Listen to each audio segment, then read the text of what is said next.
As someone of my age in my profession, my responsibility really runs to what do I leave behind? How do I set the stage for the younger people in the profession to actually have a sustainable profession? And when I think about it in terms of my own generation, the older people in the profession, we have a responsibility to hand off something that is sustainable. We've got a very strong mantra internationally, which I'm sure we all support, which is that an audit's an audit's an audit. So regardless of what you do, it's got to be of the same quality.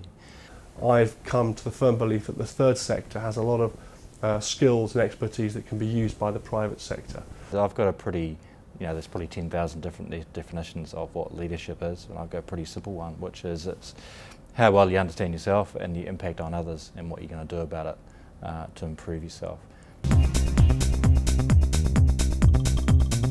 The overall effect of this, if we moved in that direction, would be that UK companies would report under international GAAP of one sort or another. There would be full international GAAP, slightly simplified international GAAP, and more simplified international GAAP. And maybe eventually we'd just bring it down to two. But it would mean then that the whole country was operating under international standards, which is my vision for every country to do in the world eventually, but we're a little way off that yet. CAs are, I think, held in pretty high esteem.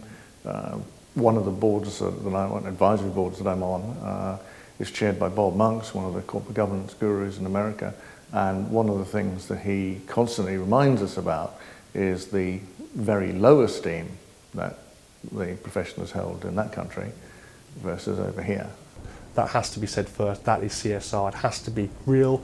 It has to hurt your bottom line, otherwise it isn't real and people will cynically tell you it's not.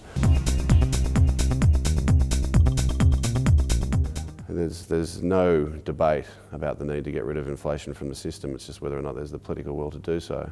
There is, as everybody knows, a shortage of accountants in Australia. And if we can actually alleviate the problem, a lot of those vacant jobs that we can never fill are on the basis that the people who are highly skilled and highly professional are doing very manual-based work, assembling financial statements, profit and loss sheets, balance statements. If we can automate some of that, they can actually use their skills and the things that they train for to actually help managing the businesses, which helps us to manage the economy.